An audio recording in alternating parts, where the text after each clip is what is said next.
Welcome to MGoRadio 9.12.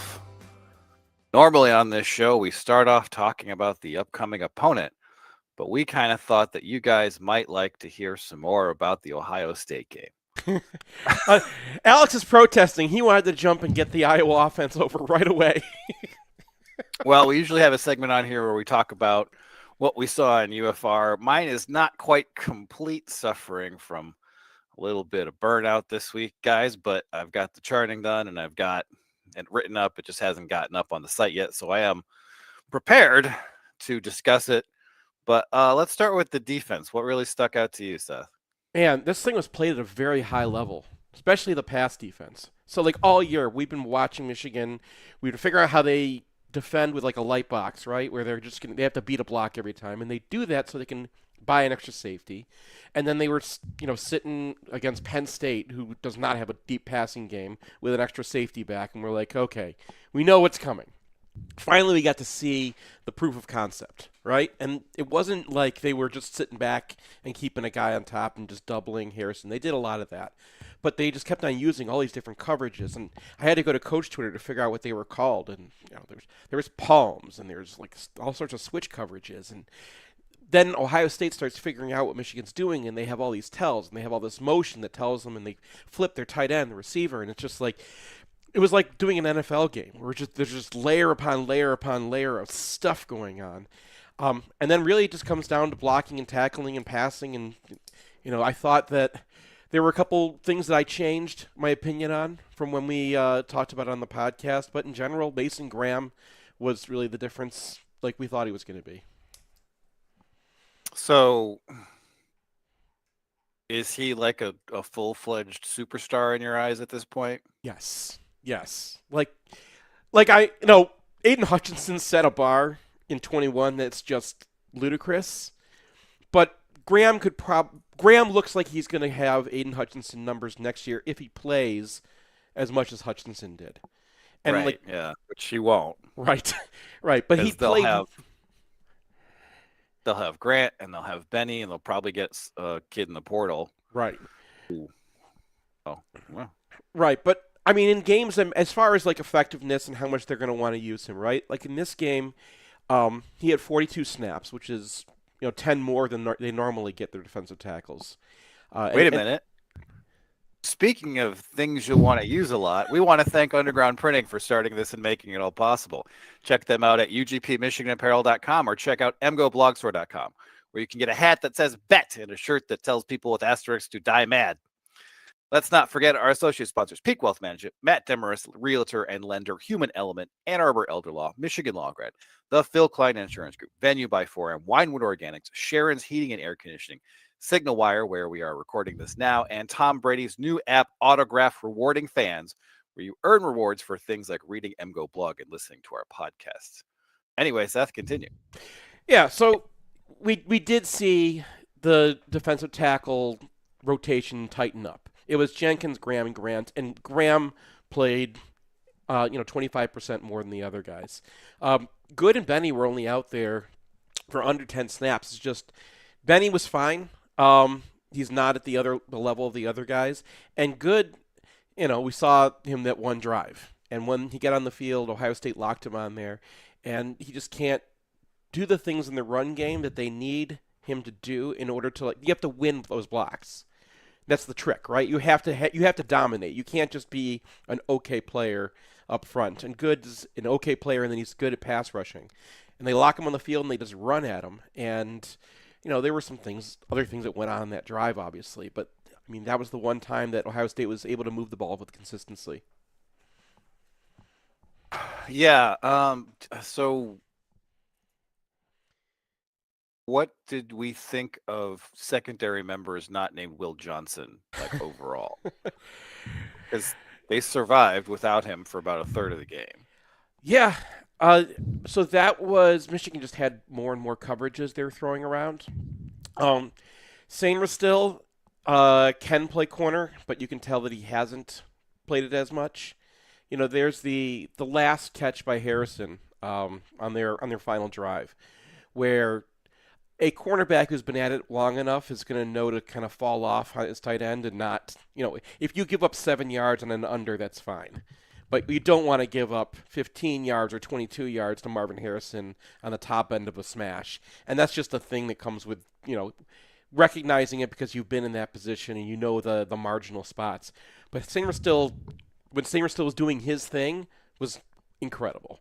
We're not surprised by that at all. The interesting thing was that McBurrows pretty much hung in and did everything he needed to when he was playing that position. So, if we're looking for next year and not having Mike Sainer still, Jane McBurrows seems like he is the nickel of the future. And I think when they lost Will Johnson, that's what they did, is they turned to him. And he knew all the coverages. He didn't bust on anything. And a lot of times coverage grades, it's not like where you come out in the grades, it's where you don't come out, right? You're not getting targeted. When you look downfield, McBurrows is just not getting targeted very much. Wallace, the same thing. He, you can call it, your mileage may vary on whether it was a catch or it was a fumble. It's so close it doesn't you can't really make a comment on it. But the point is he was there and knocked it out, but he was also behind in one-on-one and let the guy turn inside of him. That's his limitation, right? Like that's as much as you can get out of Josh Wallace. And I thought, if you're going up against a bunch of murder savages, then this is what's going to happen to you. But short of that, this is a great secondary. Page was great and boring. Rod Moore was back to being himself. And then the last thing, that last interception, even if Jalen Hero doesn't come through, I mean, even if he had no pressure whatsoever, Moore was baiting that. He had that set up.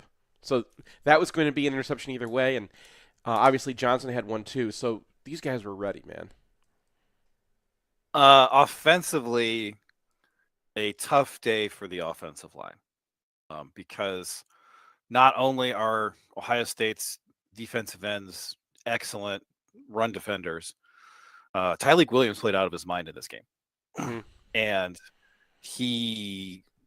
we're going to have some scores we haven't seen all year, basically.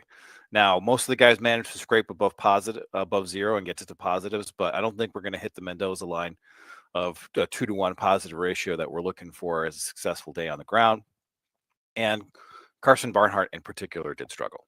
And he struggled at tackle and he struggled at guard, much like he did last year. The upside for Barnhart is that he was probably Michigan's best pass protector. Styles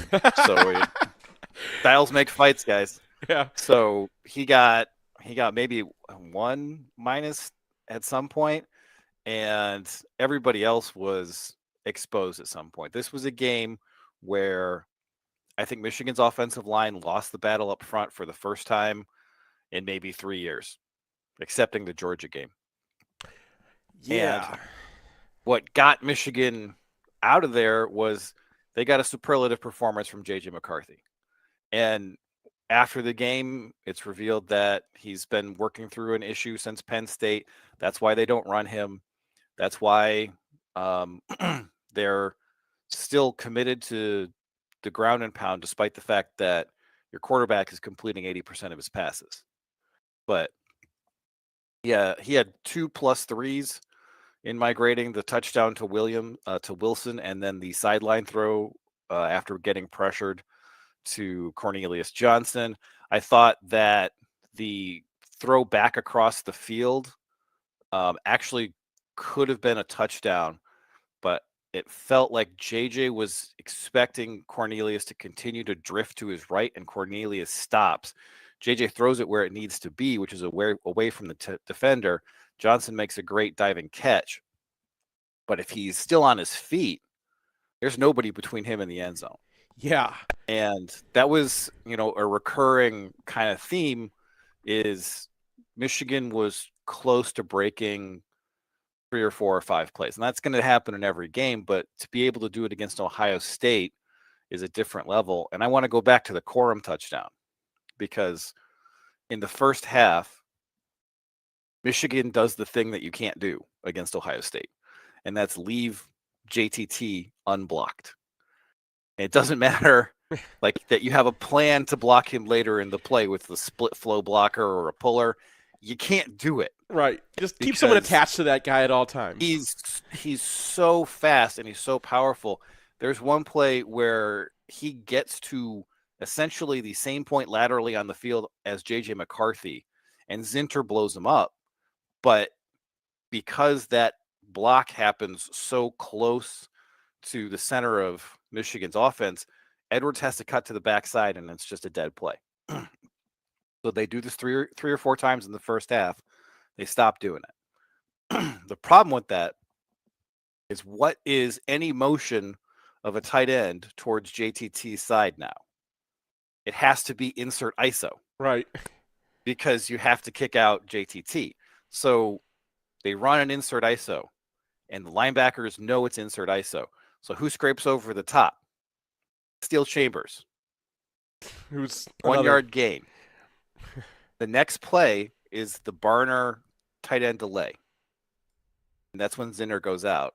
The play after that is the Corum touchdown, which is a designed counter that is supposed to look like insert ISO. So 2 weeks ago, I think, or maybe it was last week, I gave Edwards a ding because it looked like insert ISO, and he just ran off the front side of the play. In the first half, he did that again, and he was one Nugent block away from scoring a 30-yard touchdown, but Williams crushes Nugent, and the gap closes. All three of the second-level defenders, the two linebackers and Sonny Styles, had committed to the ISO side of that play. So they had ISO is a counter to your duo, your split duo. Right. So they had the counter, and then they anticipated that Ohio State would be susceptible to the counter, to their counter, and then Blake Corum pays it off with the most important play in the history of Michigan football. Probably not true, but it could be true.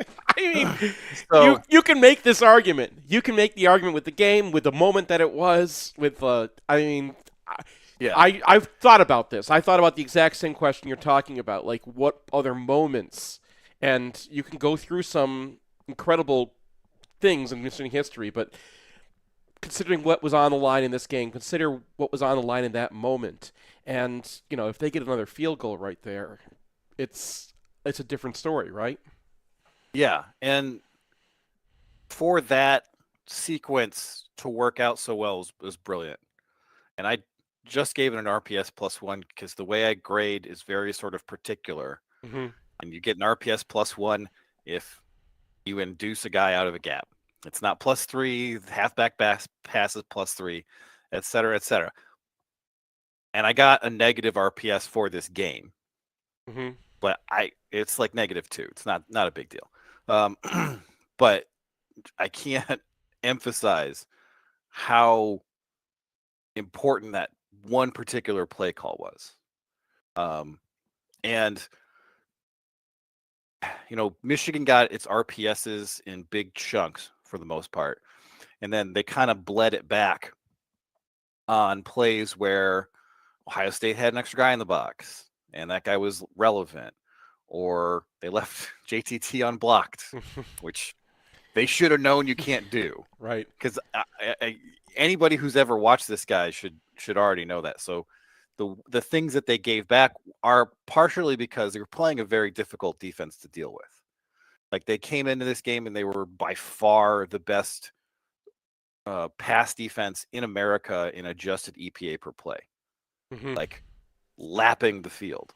And they're not And just throwing their safeties at the line of scrimmage this year, so they actually no, can. they weren't. Yeah. They were +1 in the box pretty much all the time, but they always had a deep safety except for like the final 2 plays. And they were able to control Michigan's offensive line with their defensive line. And the difference for Michigan offensively was JJ McCarthy and a couple of play calls and Blake Corum. Now, isn't this how Michigan plays, though? I mean, we've talked about this before that, like, we get annoyed how they use their play action or misuse their play action. So instead of having consistent efficiency with it, they go for the big shot and, like, they Well, set something up. they tried 2 deep shots to Wilson. Mm-hmm. And the first one is a bad read by JJ because, Wilson's up against Denzel Burke, who's by far their better corner. Mm-hmm. And on the other side of the field, Cornelius Johnson is running an out and up. And Igbinosun gets absolutely toasted. And Johnson is going to be open by 5 yards. But he never comes off Wilson. And that's a missed opportunity. The second deep shot to Wilson was one of the more frustrating play calls of the day for me because it's play action. But it's man coverage. Mm-hmm. And Johnson runs a post, middle of the field is closed, so that's not where you're going. And then Wilson runs a hitch that turns into a corner route that doesn't have anything to do with the fact that they're running play action, because those linebackers are crossing the line of scrimmage, and there's nobody in that zone because they're going max pro, and they're having AJ Barner block Sawyer. So Right. AJ Barner picked up 4 pass pro minuses because they asked him to block 2 of the best defensive ends in America, and it didn't go well. And I guess you get the tight end delay as a compensation for that, but overall, I kind of felt like, contrary to prior game plans against Ohio State, I thought this one wasn't exactly what I wanted. And I think part of that is just the fact that Ohio State's defense is much better than it has been the past couple of years. Mm-hmm. Because 2 years ago, it was the Kerry Coombs disaster / midseason patch job. And a year ago, it was Jim Knowles going cover 0 all the time. So the opportunities for big plays were much more narrow. Yeah. There was a smaller window to hit. But I do kind of wonder if not having Harbaugh affected some of that.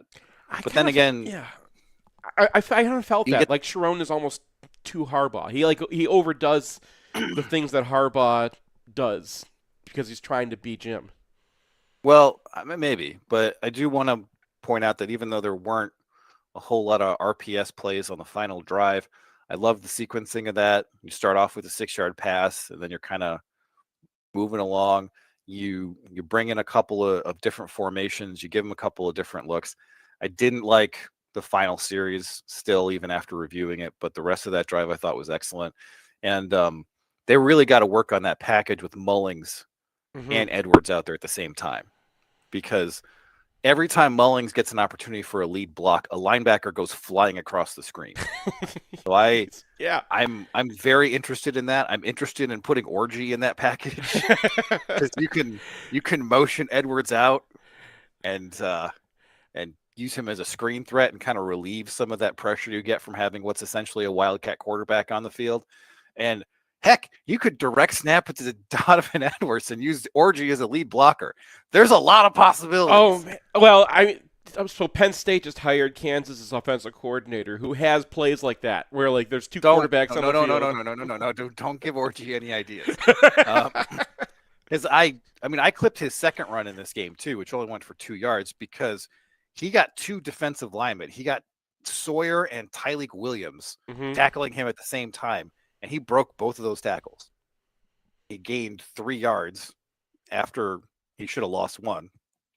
But just in terms of a physical package, like, I think next year you have to get him, I don't know, at least a couple packages where he can get 10 snaps a game, because he's a unique threat. And when Trente came in, he had 1 -2 on, I think, the first play he was in where he let someone cross his face. But first play was in his Corum's touchdown. Well, like, next drive then. Okay. And then he crushed Williams a couple of times, and he was fresh, and Williams was tired, I imagine. But just the sheer power that he manages is impressive. I'm hoping that there's not going to be too much of a drop off, because Zach Zinner is a really good player, but every time I grade Trente, he grades out really well. So I'm hopeful that he can be the secret weapon. All right, we're gonna take a break, come back, talk some Iowa football. Want the perfect game day outfit? Underground Printing has unique, great-fitting U of M apparel and officially licensed apparel from legendary Michigan names like Woodson, Howard, Ufer, and more.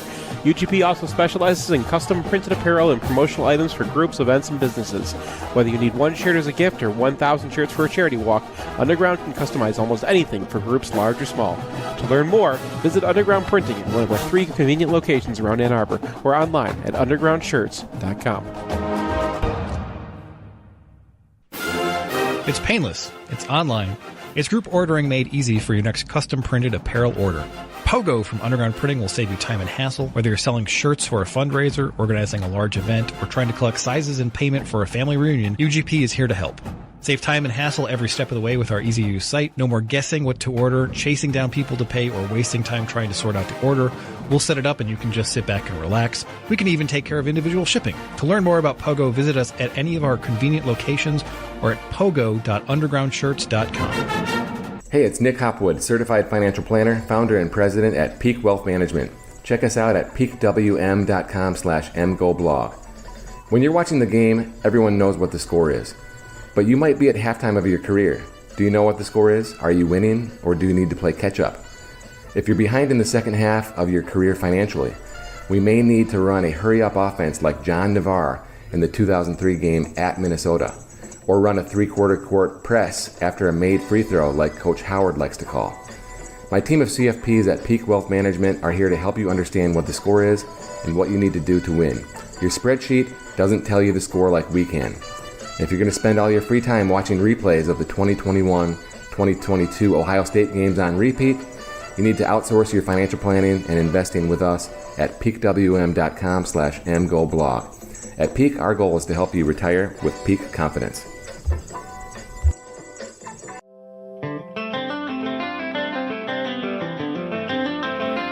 Winewood Organics is Ann Arbor's only cannabis microbusiness for adults 21 and older.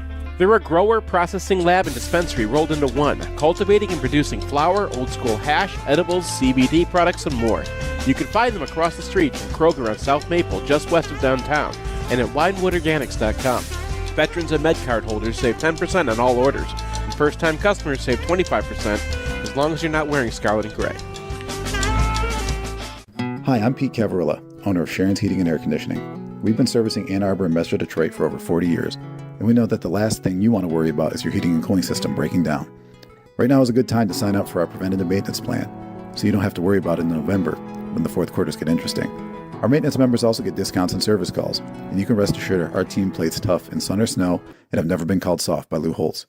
Whether you need a tune-up, are ready for a new system, or want to upgrade your air quality before winter, call us anytime or schedule an appointment on our website at sharonsheating.com. In southeastern Michigan, the yearly cost for a nursing home averages approximately $100,000. It doesn't have to, though. Reed McCarthy founded Ann Arbor Elder Law after handling a tricky situation for his own family. Years of experience later, his boutique firm works with clients across southeast Michigan, dealing with Medicaid planning, long-term care, and tax, disability, and family law, not to mention family dynamics.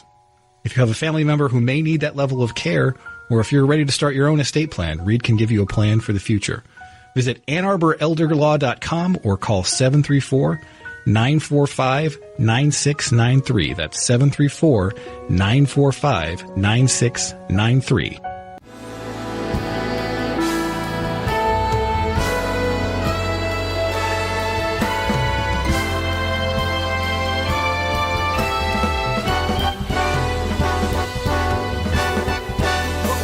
MGoRadio 9.12. We now turn our attention to the Iowa Hawkeyes, Michigan's opponent in the Big Ten championship game.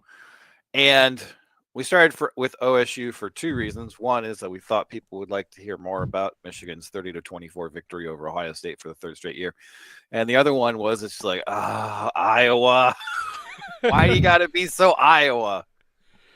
So let's start with the offense because we're mad that this is the opponent for the game. This is possibly the worst offense in the Power Five. I mean, that's not. I'm going to restate that. This is the worst offense in the Power Five. It's probably not the worst offense in Division One, but it's close. They lose McNamara mid-season. They lose Eric All mid-season. Eric All is still their leading receiver. He hasn't played in 6 weeks. Their starting quarterback has thrown for about 4.8 yards an attempt, I believe. It's almost inconceivable to envision this offense driving the field against Michigan's defense, Alex. Yeah, because they haven't done it against anybody. And we now have a pretty good sense that Michigan's defense is quite good. So it's just tough to kind of see it happening. There's problems all over this defense. Everybody has kind of keyed in on Deacon Hill as sort of the punchline of the offense of sorts. And look, Deacon Hill isn't good, but he's far from the only problem. There are problems all over. You have to have multi-layers of errors and issues to get to this point in the offense. And it was not a good unit when Cade McNamara was healthy.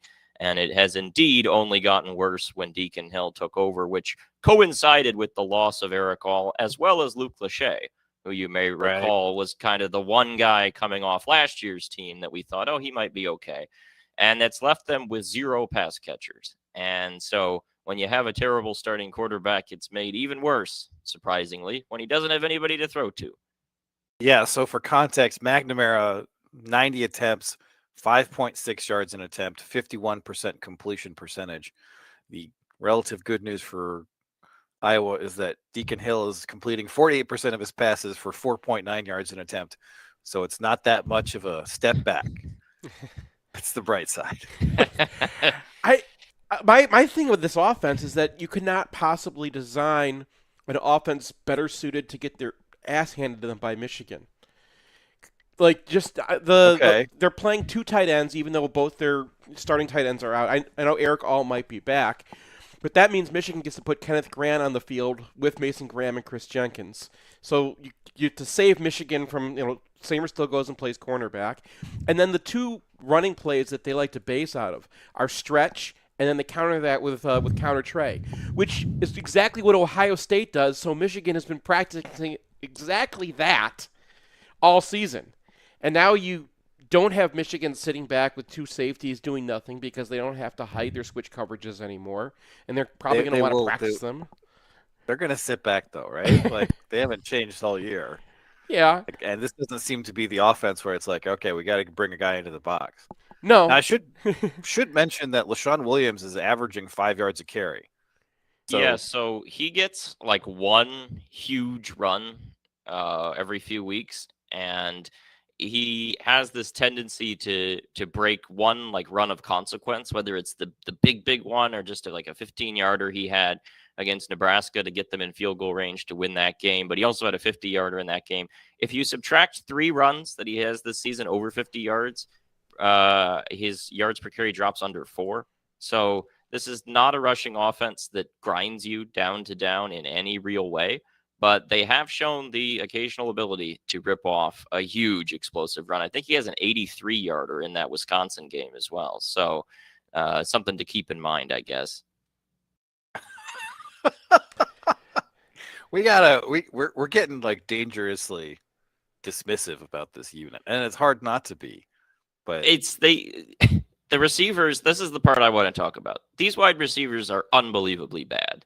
Like, that's my biggest takeaway from watching this team. I'm not like a wide receiver guru or whatever, but it's astonishing that you can have an FBS program, Power 5, with this caliber of wide receiver. Nico Ragaini, who is their leading target man, he's got like a 53 grade on PFF. Like, none of these guys are even over 60 on PFF. Well, maybe Caleb Brown is just inching into the 60 range, but how many times has Deacon Hill dropped back and there's just nobody open against Nebraska, who let Kattenhauser go like 66% completion for 7 yards an attempt? Like, Nebraska's not a good pass defense. and they couldn't get open against them. And then when they do get open, if Deacon Hill on the off chance throws them a catchable ball, they drop it often. That's the thing. Regaini can run a route, but he drops it. And then the other guy they got is Caleb Brown, who was like the extra guy. Like he used to be buddies with JJ and AJ Henning. Like they were all playing together. They did all their practicing together in Illinois, and like Michigan was going after him, and then he bopped up to a top 50 recruit, and Ohio State grabbed him. But he's supposed to be a slot bug. He's not supposed to be your outside receiver, and they don't really use him like that. They just have him, run. You need somebody tall. Deacon Hill does not have a very accurate pass, and he tends to overthrow, not underthrow. So every time he's throwing at Caleb Brown, even if he's open, it's going like 2 feet above his head. Yeah, even Ragaini, he has 26 catches. Those catches go for 8.7 yards a completion. So this is not like a downfield passing game. He has 61 targets, and he's averaging 8.7 yards a catch. Like, that is abominable. Do you see Ostrenga's yards per catch? No. Like 5 point something on like 20 catches. And that's their leading tight end. I don't really know what to say here. It's one thing I want to say about Deacon Hill, though. He's really chunky. 258. 6'3", 258. Oh, yeah. I'm pretty sure he's the heaviest quarterback I've charted. Oh man, he's a chonk. When you they put his picture up every year, and he looks like a defensive tackle. Well, they did use him as a battering ram a little bit, like, late in the year, but he is not really a mobile quarterback. He's got negative 90 rushing yards on the year. He's not a guy with a lot of escapability. So if that pass rush that Michigan has had for the back half of the season, where they've been getting 40 to 60% pressure rates on everyone except Ohio State, where they got to 26, which still isn't bad. Like, I mean, it's going to be over before it begins.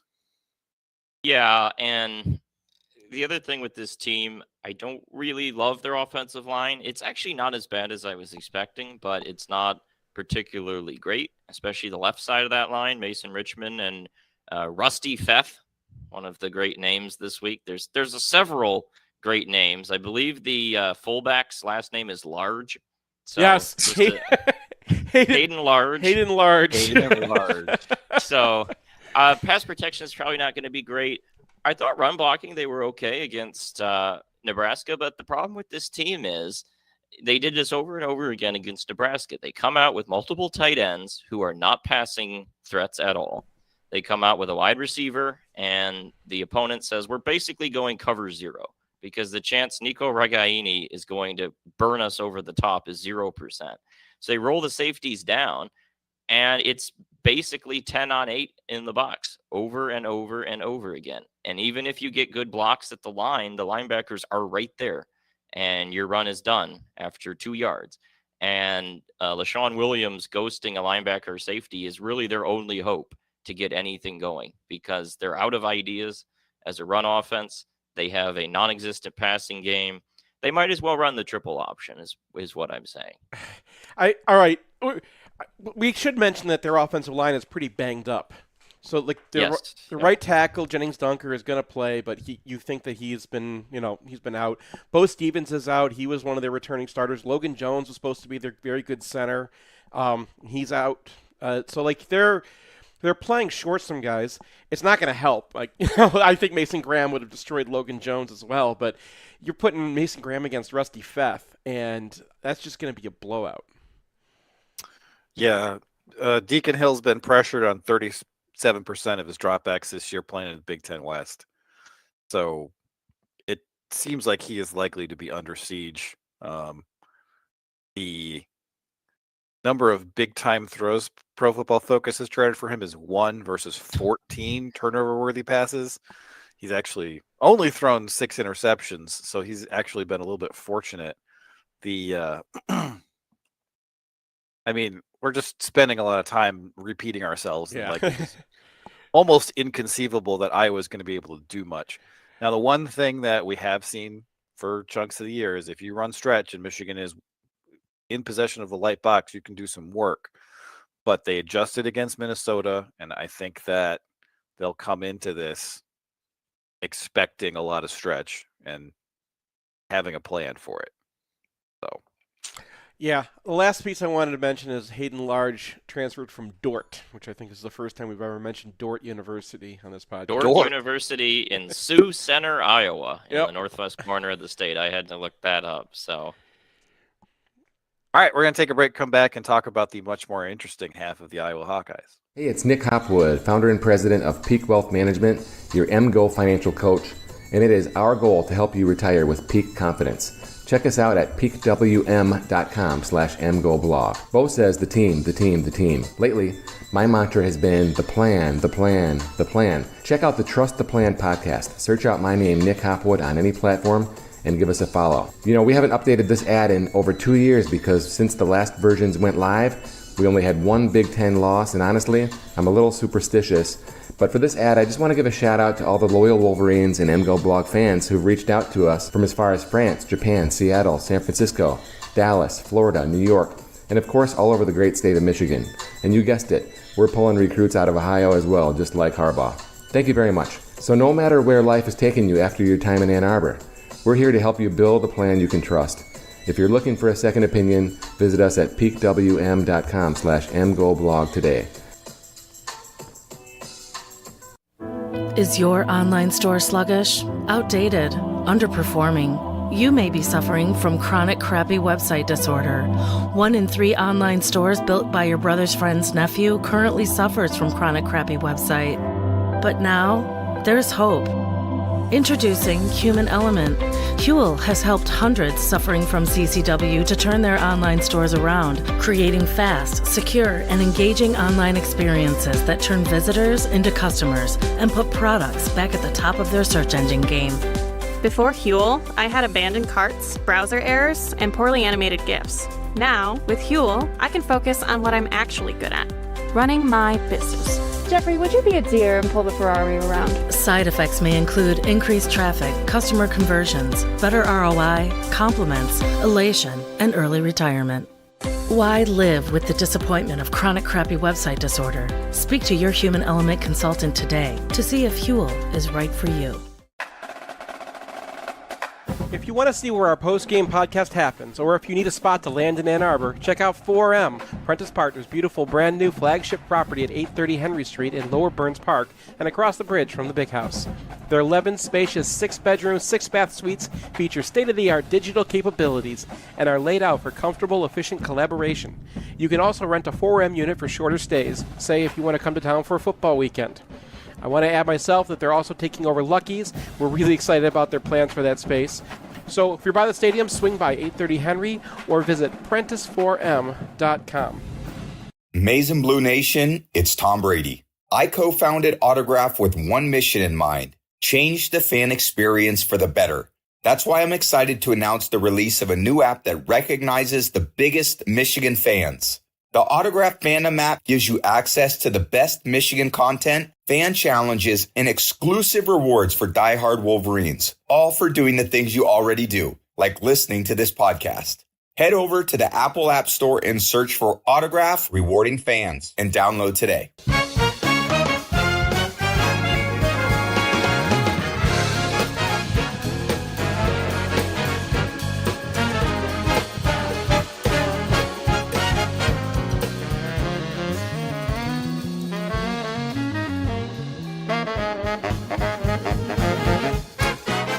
Welcome back to MGoRadio at 9.12. We turn our attention to the Iowa defense, which is once again very, very good. And the thing that stands out is that this secondary is elite, even without Cooper DeJean, who is out for this game and probably whatever bowl game Iowa ends up in. But that doesn't mean that they don't have dudes in the secondary. So Sebastian Castro is one of the highest graded defenders in the country. Xavier Nwankpa Wankpa? I don't know.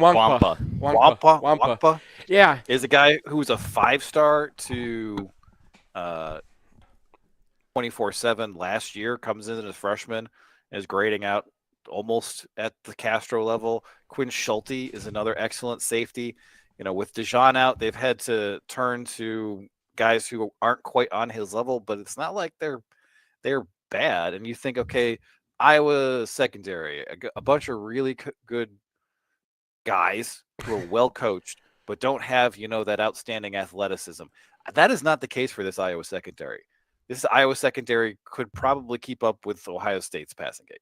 Well, Wampa is a guy. I'm sorry to interrupt there, man, but Ohio State was after him, and that was the first case study of NIL, where can a local guy who's a 5-star go to his local school because he's worth more to them in the as in his NIL worth than it would be if he just is another guy on the Ohio State roster, and that was a huge get for them. And like you said, it changes the outlook.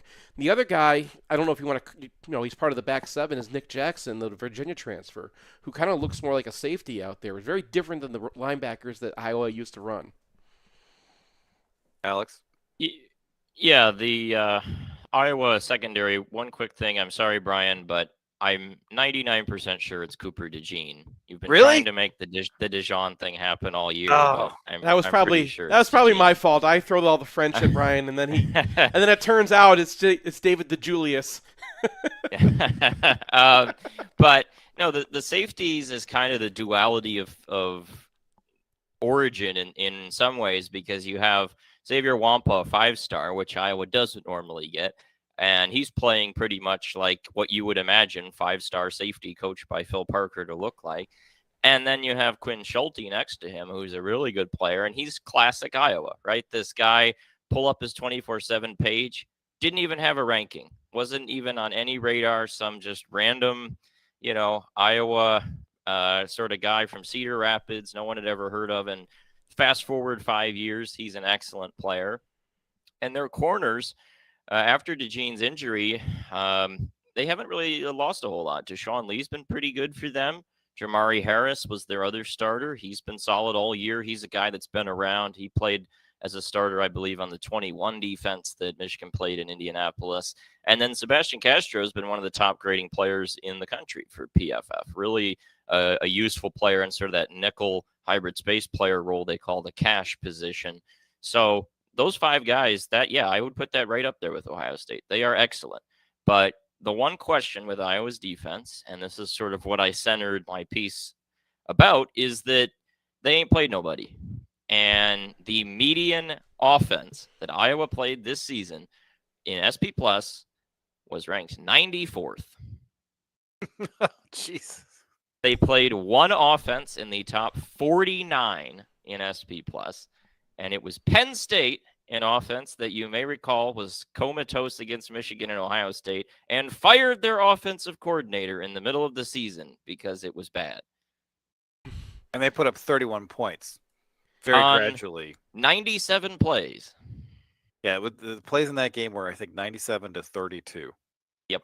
Yeah. And I'm not expecting such an extreme discrepancy in this game, because I think Michigan is going to play less aggressively than Manny Diaz does, but they can wear down if and when there's the starch can go out of them if they get down by a couple scores and it's the third quarter and it kind of looks like nothing's happening.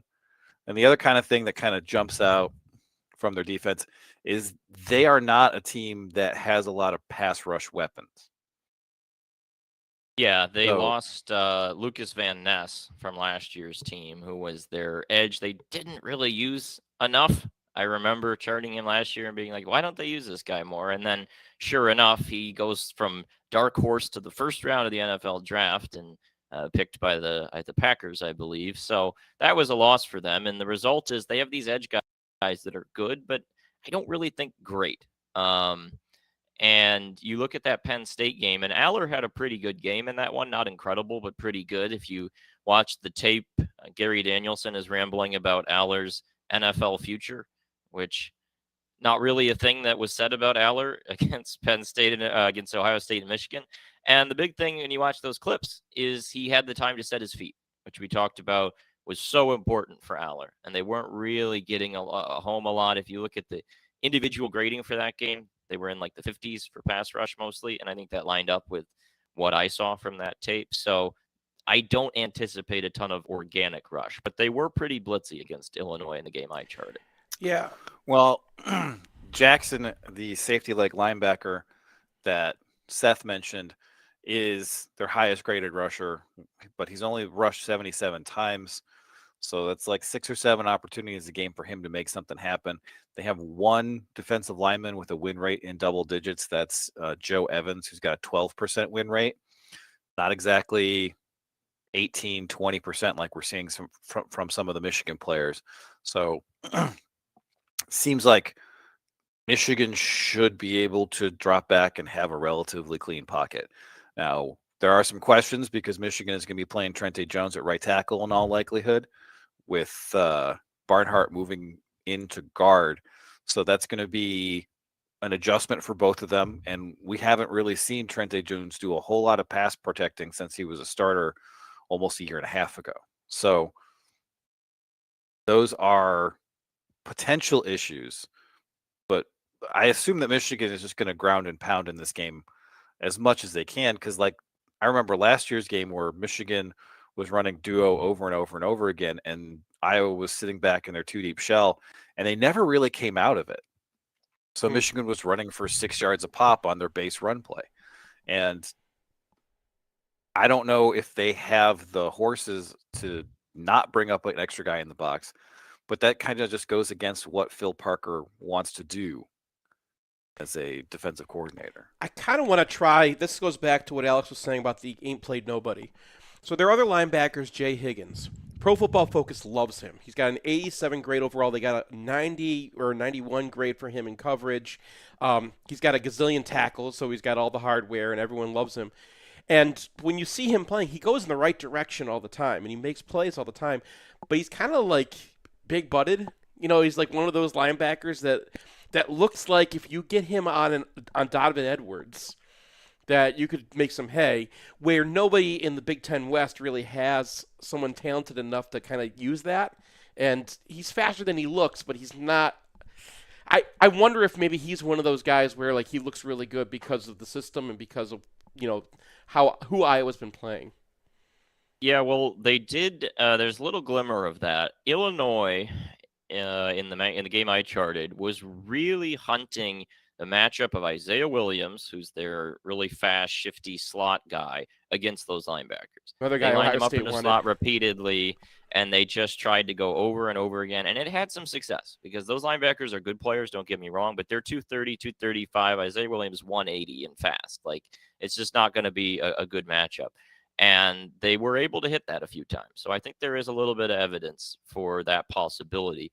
What I'll say about the run game, something that stood out to me when I went back and watched some of the tape of the last 2 years Michigan played Iowa, they ran a lot of reverses and things of that nature, end arounds, etc. I mean, Ronnie Bell had one, I think, for a touchdown, for the first touchdown last year.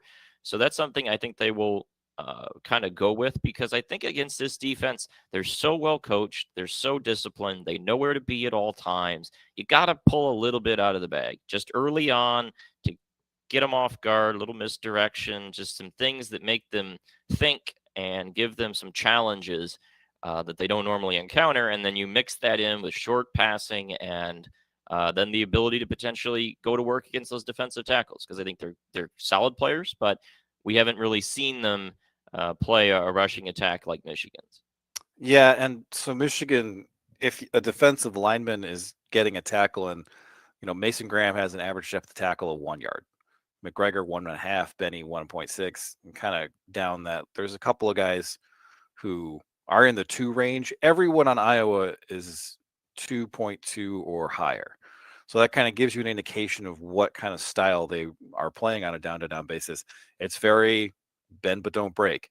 And it didn't really work for them last year, except insofar as that they were able to not give up 42 points. They gave up 27 points.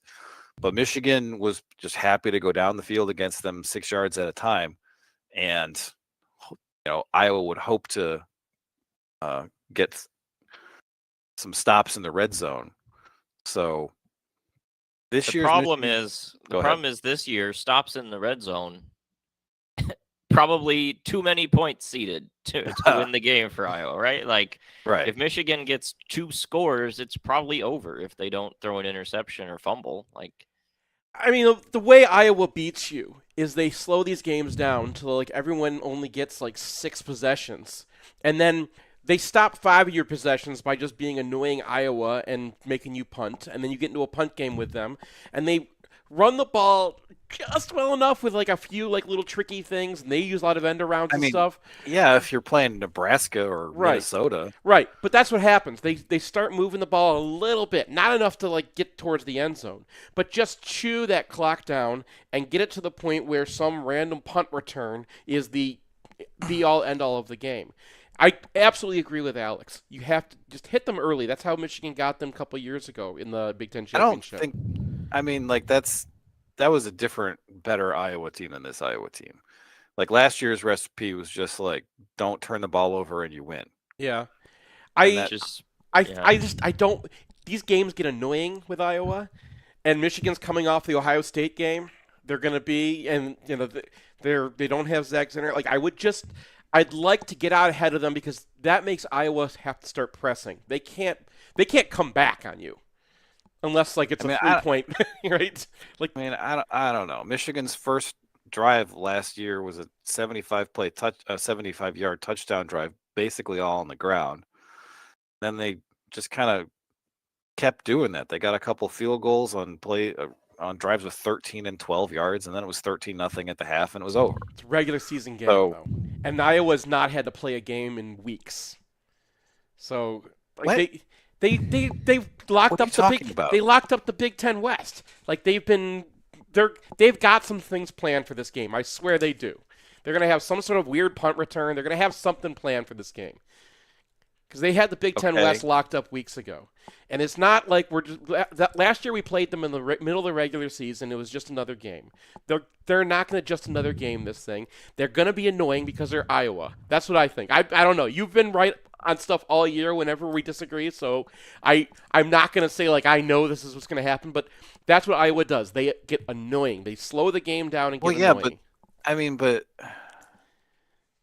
they rely on other teams making mistakes, and this is the exact opposite of the kind of team that Iowa wants to play. True. Because I think Michigan is number 1 in least penalties nationwide. Like they don't turn the ball over. They don't do all the stuff that various Iowa victims have done to themselves to put Iowa in a position to kick a game-winning field goal. Mm-hmm. So this just kind of feels like Michigan can probably just put the Porsche in the garage and grind them down, get out of there quickly without injuries, and see what the other playoff scenarios actually shake out. Briefly, their special teams. Torrey Taylor is the best punter in America by some distance. He might catch a stray Heisman vote if Iowa wins this game. Only because Tommy Doman doesn't get to punt enough, though. Torrey Taylor's punts, they're beautiful. They spin the right way. They're always like the football's always facing in like the right angle, so that when it hits the ground, it just kind of stops. It's a beautiful thing to watch. Whoever's teaching these guys how to punt, like we should just go and buy that guy. I'm sick of watching Iowa have this like one superpower.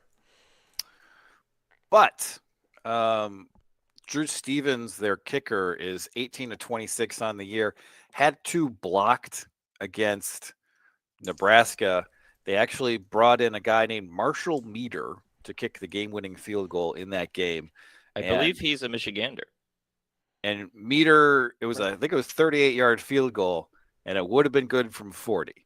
So Stevens is just 4 of 8 from 40 to 49 yards. He has hit a couple of 50-yarders, missed a couple, but in terms of reliability, he's maybe not quite up to the standard that you would expect. He also has more field goal attempts than extra point attempts.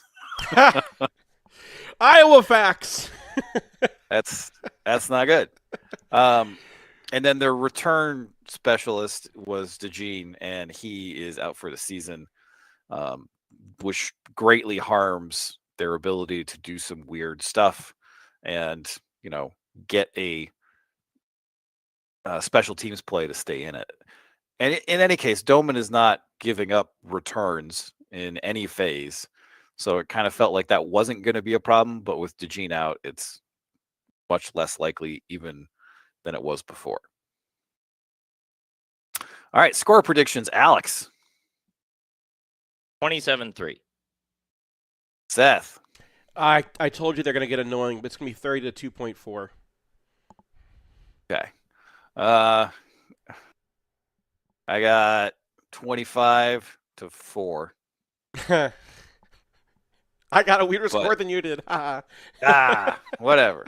All right, we're going to take a break, come back, and look at the wider picture. Hey, fellow Michigan fans, this is Matt Demarest, Realtor and Lender. For a decade now, you've heard me on the podcast talk about mortgages, and I've helped hundreds of fellow Michigan fans in that capacity, including Brian and Seth. But many of you don't know I'm a real estate broker as well.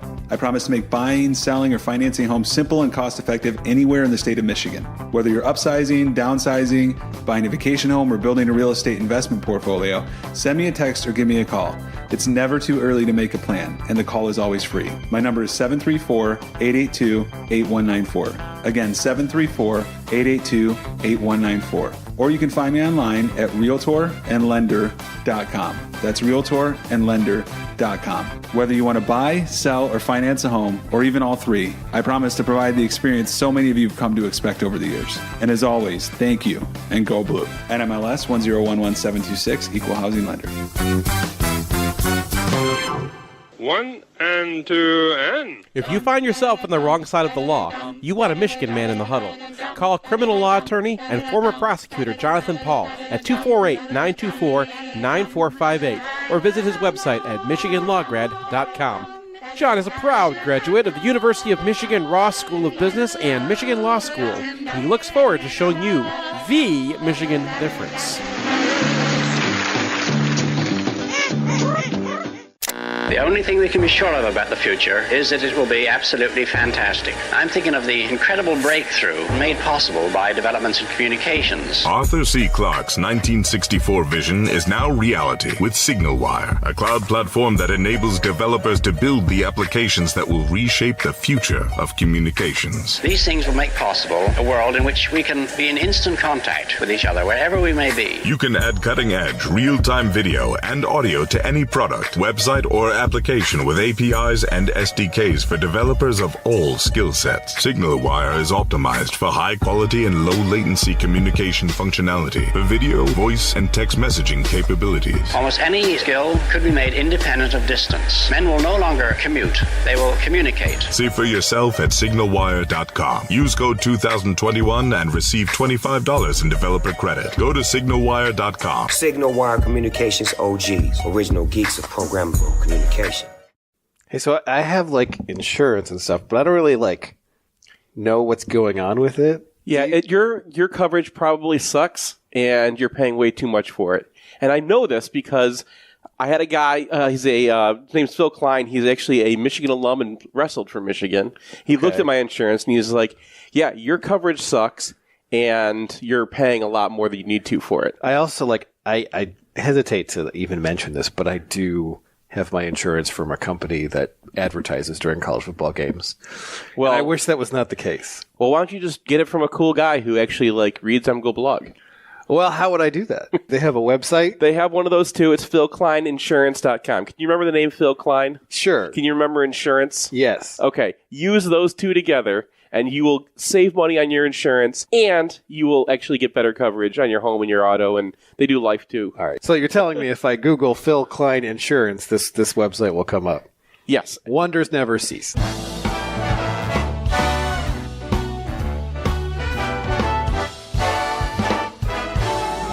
This was a triumph.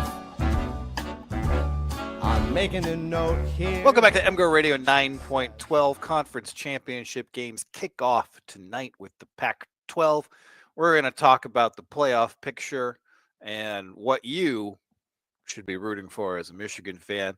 The Pac-12 is not going to determine who else gets in. The winner is definitely in, and the loser is almost certainly out. Washington might have a slight chance since they would be a one-loss team.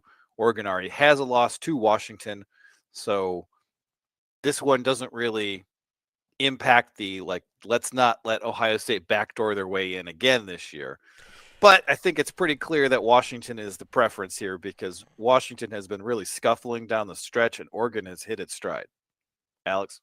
Yeah, this is an interesting game to me because last night I think when I looked it was up to 10 was the spread in favor of Oregon. It might be back down to 9 now, but that just seems a little bit wide to me. I get that Oregon's played great. I get that the models love Oregon. Their efficiency's been awesome. Their success rate, EPA per play, all that stuff. They've, crushed the teams that Washington kind of struggled with. But when they played in that first game, it was a really competitive game. It was a back and forth game.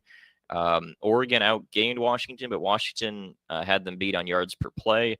So I don't know exactly. The question here is Michael Penix, who was really the Heisman favorite through the first half and then has struggled down the stretch. I think there's been some whispers about potential injury, that he might be a little banged up, but he's got to play great. And the good news for Washington is he has played great in his 2 meetings with Oregon in his career. DeBoer is 2-0 against Dan Lanning. So a lot to prove for Oregon's side. And I get that we want Washington to win in the abstract, the idea that they're definitely worse to SP Plus and FEI and things like that. But at the same time, look, if they go out there and they beat Oregon again, like at that point, they're probably the better team, right? I mean, if you beat a team twice in one season, I kind of feel like that makes you the better team. And so I get that sort of rooting interest, but we'll see. We'll see. It should be a high-scoring game, a lot of weapons on both sides. 2 coaches that are super aggressive. They go for it on fourth down a lot. It's going to be fun. I'm excited. Kalen DeBoer seems to coach better in bigger games. And that's, you mentioned his record against Oregon, but do you remember that first game? Washington looked like they were in control of it, and then Oregon came back. And then at the end, Washington had to I think Penix had to make 2 30-plus yard throws just to get them to the field goal range, right?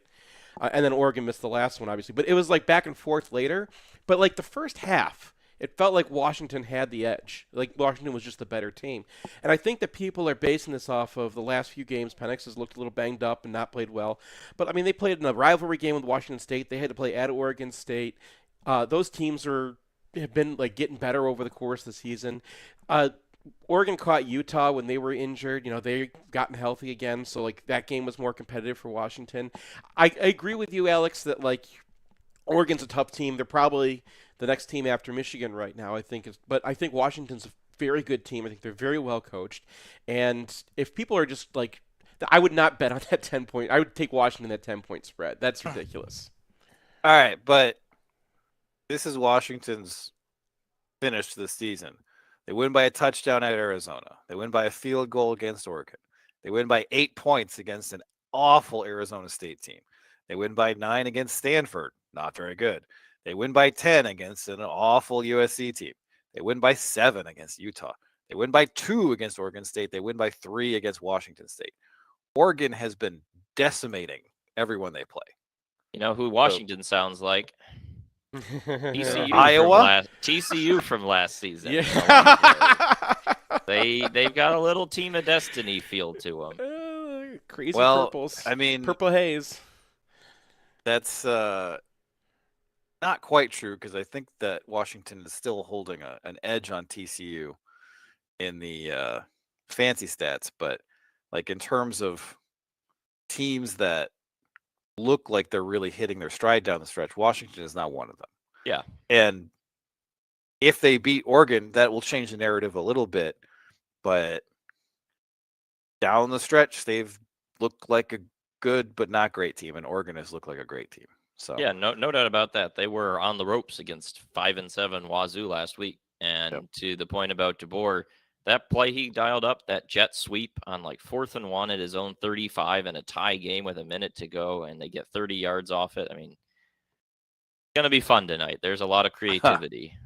The next game on the schedule is Texas against Oklahoma State. Oklahoma State got absolutely dump trucked by South Alabama and UCF in their non-conference schedule, but somehow put together the Big 12 wins to make this game. Texas is a heavy, heavy favorite, and if they win that game, Ohio State is out. Yep. So personally, I will be rooting for the Texas Longhorns in this game.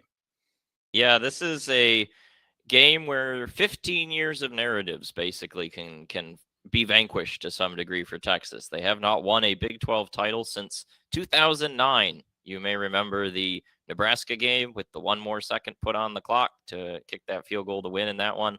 Long time coming. I can't believe you remember that game, Alex. Oh yeah, I remember that. Yeah, that was. That does feel like forever. I mean, Nebraska was still in the Big 12. Yeah, that was against Ndamukong Suh. So it's been a long, long time for Texas, and if they want to truly prove they're back, they've got an opportunity here, not just to win a Big 12, but to crush Oklahoma State. And this OK State team, I think, is 41st in SP+. Not a good team. They are one of the most Mike Gundy of all the Mike Gundy teams. They settled on a quarterback early in the season, which finally got them out of that early funk. That quarterback is Alan Bowman. So I guess we have to root against an old friend in this matchup. But the story for Oklahoma State is they have Ollie Gordon II. He's an awesome running back, one of the best in the country. Texas has one of the best run defenses in the country with two incredible defensive tackles. And so that's kind of the matchup here. If Texas can shut down Ollie Gordon because they're in the backfield on every play, I'm not seeing Alan Bowman winning you a Big 12 title with his arm, just single-handedly. It's just probably not happening. So that's the matchup here. Texas, I think, is a 15.5 point favorite. It would be the third largest upset in conference championship game history if Texas is defeated. So they got to win this game. But Bill Connolly, I think, summed it up as Texas is either going to win by 40 or lose by 1, because that's kind of Oklahoma State's season. They've been in a lot of close games, a lot of chaos games. Quinn Ewers just can't turn the ball over, and if he doesn't, I think Texas should win. But Texas has blown these kinds of games over the past 15 years. So this is them against themselves and all the narratives about their program. Can we address another narrative real quick? I think it's not just ESPN, but it's mostly ESPN trying to make a case for Alabama over Texas in the playoffs. All right, well, let's actually talk about that game first. Okay. Alabama, Georgia is the SEC championship game. If Georgia wins, they're the number 1 overall seed. La-di-da. If Alabama wins, it's chaos. And what's the line on that one? 5, I think. Georgia by 5. So Alabama lost to Texas. Texas was probably going to be a 1-loss conference champion. I don't see how you possibly take Alabama over Texas. It's especially because Alabama has not exactly looked like a Georgia, right? Yeah. No, Alabama just got a miracle to escape an Auburn team that just got dump trucked by New Mexico State. So, not to mention the South Florida game was close the whole time. You see the projections that people are making, and some of them have both SEC teams in with an Alabama win, which is insane. That's got to be some ESPN. We're just trying to pump up the SEC thing. That's ridiculous. What happens if Alabama wins this game? Well, I think one story here is quality of the game that is played, right? This is the final statement for both these teams. That's one thing I'm watching with Texas in particular. You remember when Ohio State ran it up on Wisconsin way back in the first playoff there ever was. I think Texas, if they want to stay above Alabama, should Alabama beat Georgia, that's number 1 objective, right? They just punked Texas Tech, who I don't think is a ton worse than OK State. Do that to OK State. Blow them out of the water, run them off the field. That strengthens your position, because Alabama is going to get a massive boost by beating Georgia. They will. People are going to some degree, absolve them of the Auburn game and some other games if they are the first team to defeat Georgia in 2 calendar years. So that's something to keep in mind here. But Alabama at the 7 spot, you have to pass a lot of teams for them to get into even the 4 slot, let alone 3. But I don't really know who's going to win this game, just to put it frankly. I think Georgia, everyone is assuming is going to win, and I think that's a reasonable assumption. But I think Alabama's being written off a little bit here just because of how bad they looked against Auburn. Like, they're still a dangerous team. They're one of the only teams in the country that's got as much talent as Georgia does. And Georgia hasn't played a great defense this season. They've played a number of great offenses like Mizzou and Ole Miss, but they haven't played a great defense. And if Braswell and Turner can get pressure on Carson Beck, they could force some turnovers, put some challenges we haven't seen him face this season. And Jalen Milroe is a bit of an erratic passer, but he is athletic as hell. Mm-hmm. And there's some avenues for Alabama to exploit. And Nick Saban's record against his assistants is impeccable. So I don't know. Alabama's lurking here. I think the chaos scenario is more likely than we might think. And the final game is Florida State Louisville. Louisville has a stunning renaissance in Jeff Brom's first year. Florida State is down Jordan Travis, who's out for the year with an ankle injury. And this is another potential controversy because if Florida State does win this game, they are an undefeated power conference champion. They have to be in. They're in. Yeah. If that's the case, then they're the next one after, whether Georgia makes it in or not. But like, they're 3. They're but not then even going to be a 4. If the chalk holds, you have Georgia playing Oregon in the first round, and then Michigan playing Florida State without its starting quarterback. Which is, all due respect to what Florida State's done this year, seems like Georgia would be a little bit upset about that. Let them be upset. They were upset last year when Michigan got TCU. Let them be upset because the way they do it, they laid out how they did this way ahead of time. They said, "Look, we're going to let the first team in, the second team in, the third best team is going to be the third team because if you're the third best team in the country, if you won your conference, you have no losses, and you did it without your quarterback, you deserve to get the 2 seed, not the 1 seed." So Georgia can complain all they want to, but otherwise, you're screwing the third best team in the country. It should be about the season. I get really upset when people say that kind of stuff because it should be about your season, not about what the line's going to be. So, Ohio State has a sliver of a chance. It's not much, but it's a sliver, yeah. And the thing that bothers me right now is that Texas is behind Ohio State, which makes no sense. They'll get their conference championship bump if they win that game. Yeah, they should. But so Ohio State needs Oklahoma State, Louisville, and Alabama to win. Right? Georgia. And Georgia to win. Yeah. Yeah. And for good measure, they would prefer Washington to beat Oregon because there are some interesting 12-1 versus 11-1 debates there. But yeah, because then you have somebody who beat the conference champion versus someone who didn't.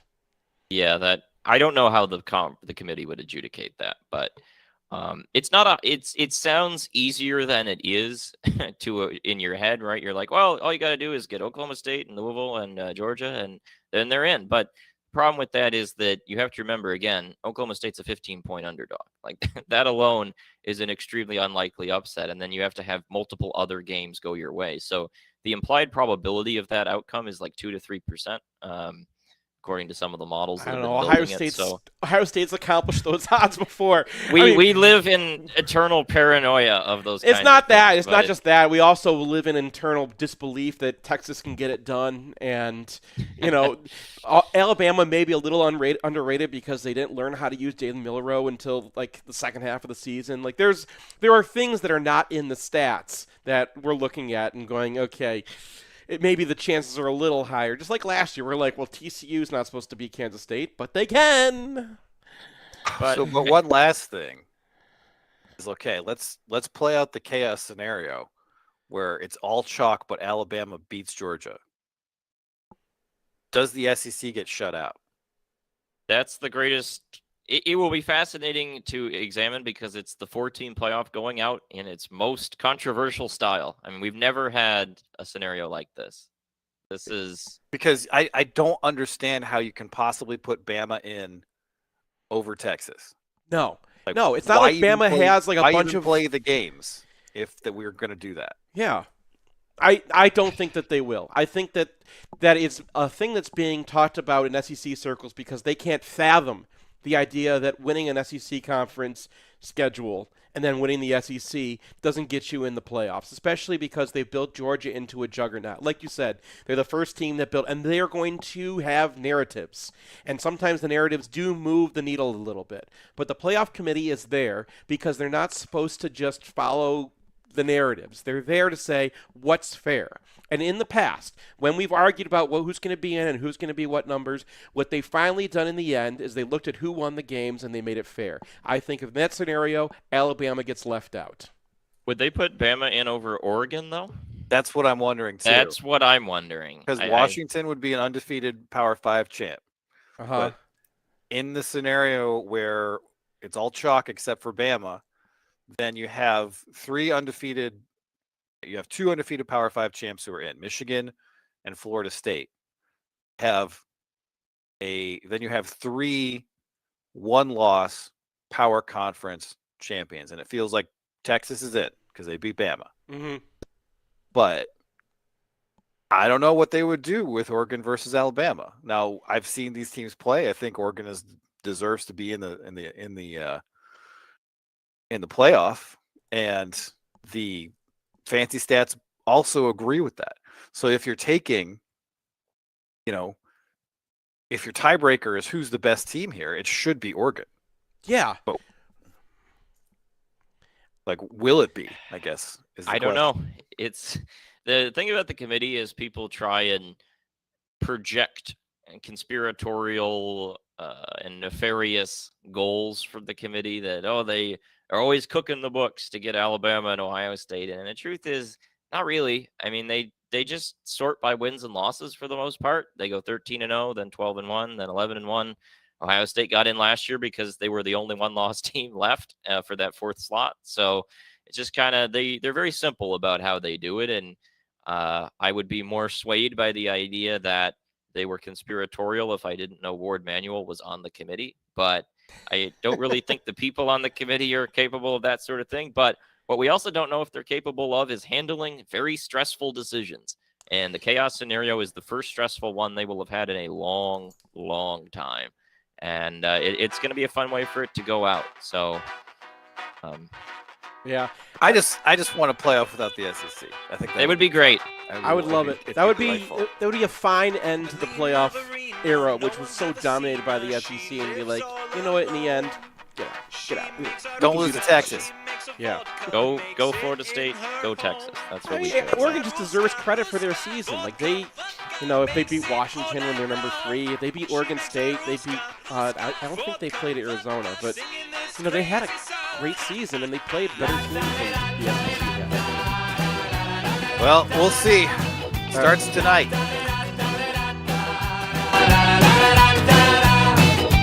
Boris is a mayor and a land surveyor with plans of his own. He hates Aruska, he hates a vodka.